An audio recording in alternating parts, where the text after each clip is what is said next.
page 80 et 81 ka tafsir al-Qur'an de sura 4 wallati be do non sonnabe yatina al-fahishata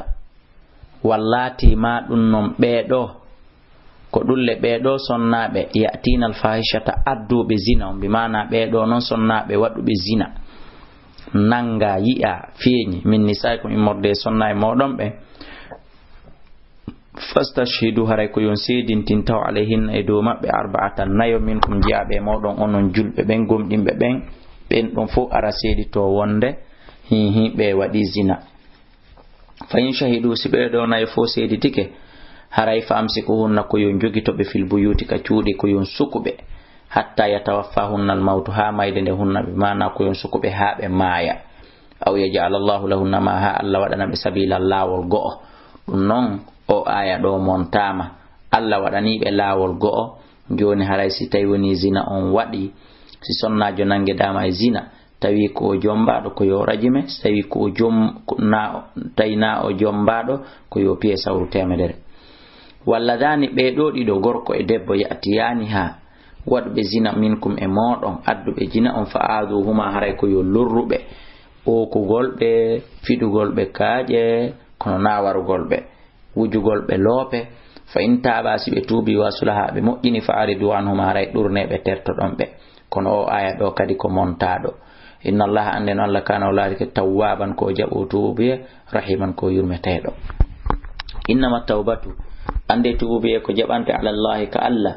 lilladina konande ben ya'maluna su'a gollaybe bone on be jahalatin kono ta ko sabu majjere wonate ware thumma yatubuna refti be tuba kad min qaribin ka batti bi mana be anda tun enele no boni be tuba ka batti ka be andi don e don fa ulaika be do yatubu Allahu alaihim Allah jabana be tubu be on wa kana Allahu alla latike aliman ko andudo hakiman ko nyenyudo nyaawre makko ne walaysat at-tawbatu wanali tubu be no jabane ka Allah lilladina wonande be do ya'maluna sayyi'ati tewtobe pas golla golleli bondi hatta ida hadara hasi tayuni ari tawi ahadam goddo e mabbe al-mautu maynden si maynden tawi goddo e mabbe yaani qala yano inni min tubutul ana mi tubi joni ya fanela walalladina wanaben kadi yamutuna ma yobe wa mutakambe kuffarun ko be heferabe ulaika ben don aatadana lahum min maranibi adabal lati aliman musude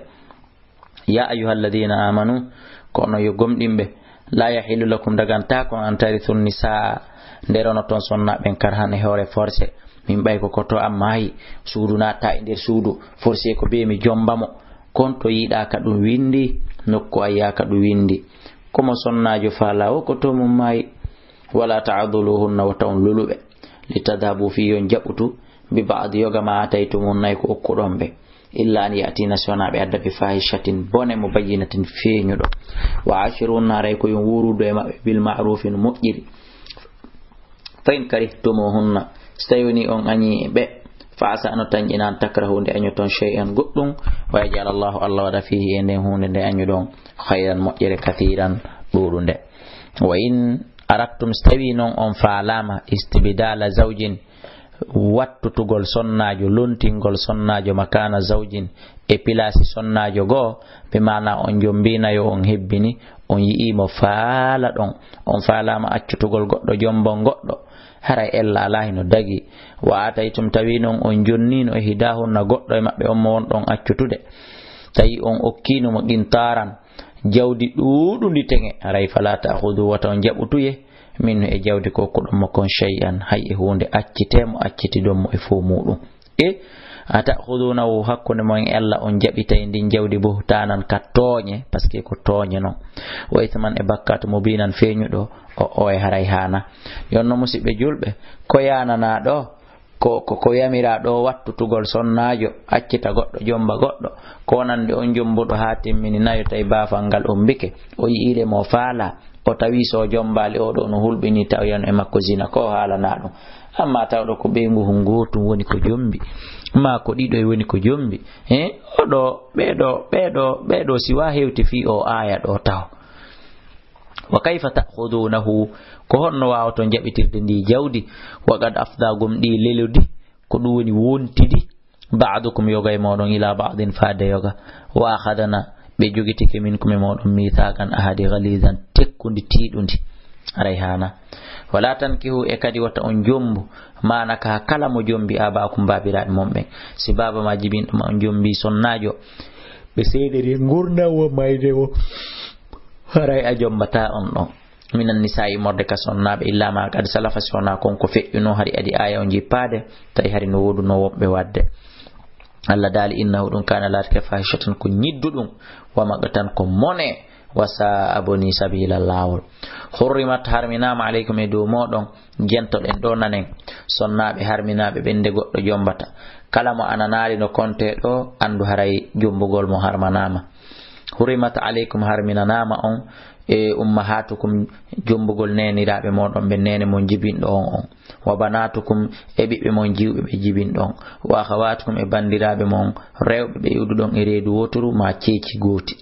wa ammatukum e yayiraɓe moɗon tata ko nene goto baba moɗon ma ko baba goto baba moɗon wa khalatukum e neniraɓe moɗon mawɗo tata ko yumma goto ben goto ma ko ben goto yumma mon wa banatul akhi e kala ɓiɗɗo musidɗo moɗon gorko wa banatul ukhti e kala ɓiɗɗo bandirawo moɗon debbo wa ummahatukum e neniraɓe moɗon allati ɓen arda'anakum muyninɓe on wa akhawatukum e neniraɓe moɗon min arrada'ati immorde ka muynan wa ummahatu nisaikum e nene ɓeyguli muɗum ɗin kala mo tawata a jombi nene on ɗo on kadi no harmamma wa akhawatukum wa raba'ibukum afwan wa raba'ibukum e jutteɓe mo on ko wiyete jutteɓe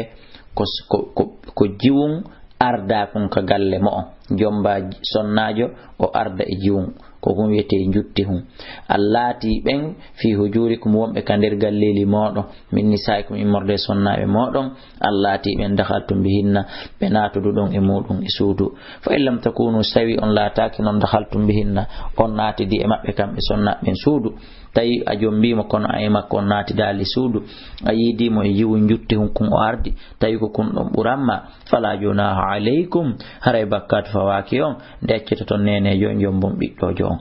wa halailu abinaikum e kala daganiɓe ɓiɓɓe mon ɓe bimana kala mo ɓiɗɗo ma gorko kadi yombi on ɗon kadi a jombatamo kono na ɓiɗɗo ko inneten kon enen ɓiɗɗo koto men ko ɓiɗɗo an ɓiɗɗo bandirawo men ko ɓiɗɗo an wona on ɓiɗɗo yagal ɗon alladina ko ɓen ɓiɓɓe mon min asulabikum iwɓe ka ceeci moɗon ɗum ɗo fo hana wa antaji ma'u e nde hawtidirton baynal ukhtayni hakkude nene gotoɓe ɗiɗo ɗum ɗo foppo hana illa ma kadi salafa sona kon ko feƴƴi inna allaha no allah kana o laatike ghafuran ko yafotoɗo rahiman ko yurmeteɗo feƴƴi ngo kunni fiyu en timmin sonnaɓe ɓe jombatake ɓen